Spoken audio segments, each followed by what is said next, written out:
Shalom. This is the book of Matthew, chapter 19.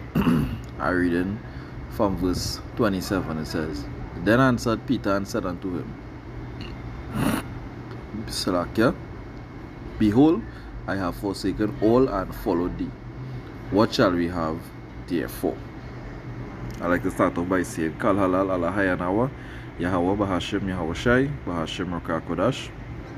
Double honors be unto the elders and apostles of Great Millstone. Peace, love, and salutation to the brethren across the four corners of the earth, pushing the gospel of the Heavenly Father, doing everything that they could do to make the calling and election sure, knowing that we have a short time before the devil come down and is coming down with great wrath. This message is for the children of Israel, which is scattered into all nations and all tongues across the four corners of the earth. Alright, this is Brother Tazwa from the Trinidad GMS camp. So my edification today going to be taken from Matthew chapter 19 verse 27. And here it says here again, Then answered Peter and said unto him, Behold, we have forsaken all and followed thee. What shall we have? So right there, we could see that to serve the Heavenly Father, you have to do a sacrifice. You have to give up something in order to obtain something else. Right? We've seen that right there. So let's go on. And Yahushua said unto them, Verily I say unto you, that ye which have followed me in the regeneration, when the Son of Man shall sit on the throne of his glory, ye shall also sit on 12 thrones, judging the 12 tribes of Israel. So we could read about that again in Revelation, where it is the Apostle John saw 12 gates with 12,000 men, right, representing the 12 tribes of Israel. So this is what Yahushua was talking about. So this wasn't talking about all Israel.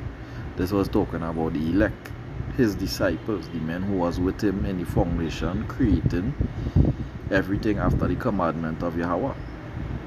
Right? So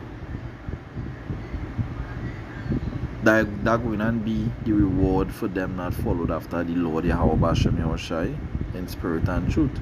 It says here, and everyone that had forsaken house, so it has some men going to have to forsake the house.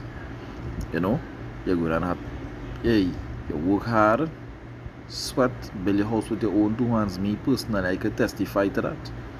Every brick, every screw on the galvanized, tiles, all these things you work hard and do, and you have to walk away from it because of the wickedness of the decree that the government would make, because you and a woman get away and she hit you, repeatedly, and you might hit her back when you get fed up, and a restraining order could be taken out from you and you have to stay away from your house. Right? So this is the thing that you're gonna have to give up. Right? And everyone that had forsaken house or brethren, right? So you might have friends when you was in the world and they might require you to come back and do certain things. But you're not on that kind of speed anymore. So what you got to do? You got to give up that. Right? It goes on to say here, or sister, or father, or mother, or wife. You might have a woman who might be encouraging you in things, and who might be requiring you to stay with them. And if you do certain things, they will end the relationship. You have to do it. All that is part of the sacrifice for the Heavenly Father, or wife, or children, or lands, for my name's sake, shall receive 100-fold and shall inherit everlasting life. Right? So you see, it's much to give up when you're serving the Heavenly Father, but it have much more to gain. Right? Much more to gain. It says here, but many that are first shall be last, and the least shall be first. So let me go now to the book of 2 Peter. Alright. 2 Peter chapter 2.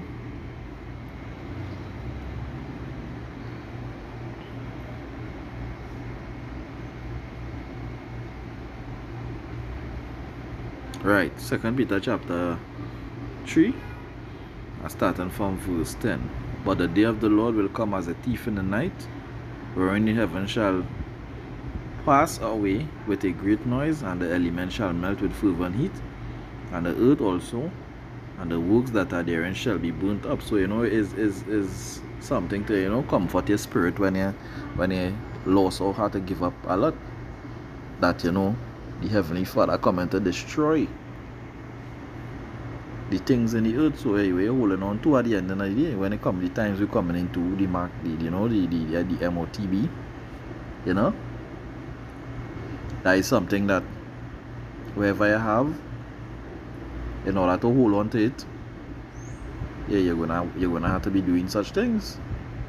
You're gonna have to give in to hold on to all the material things, and eventually all of that gonna be burnt up. So that should be a little comforting to you that hey, wherever the Heavenly Father require, it is well worth it, because He's gonna give you back, and He's gonna destroy all the corruptible things here, and He's gonna give you incorruptible things.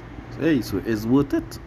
It says here, verse 2 Peter chapter 3 verse 11, seeing then that all these things shall be dissolved, what manner of person ought you to be in all holy conversations and godliness?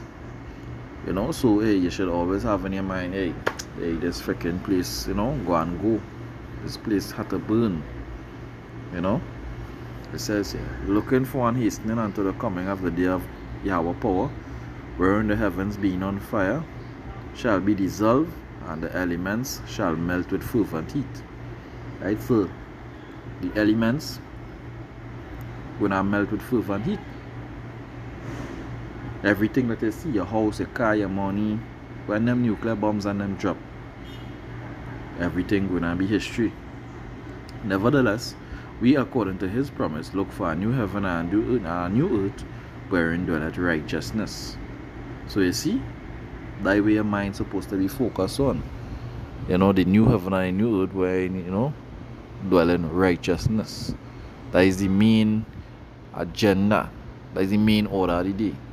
To enter into the kingdom of the Heavenly Father. It says, wherefore, beloved, seeing that ye look for such things, be diligent that ye may be found of Him in peace, without spot and blameless. So being diligent means studying and seeking after the things pertaining to the Heavenly Father more than anything else. And that right there is the task. To run your race with all your might and all your strength, so that when your day of departure come, you could do the same thing that the Apostle Paul said. To have this confidence in the 2 Timothy chapter 3.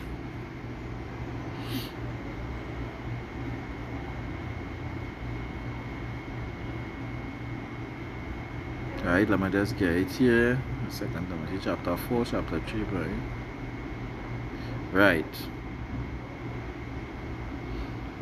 Right.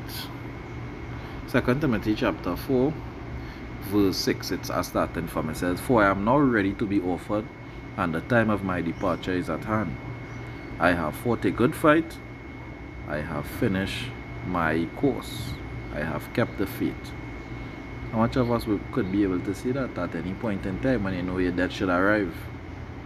So the Heavenly Father telling you that this is the state you should reach to.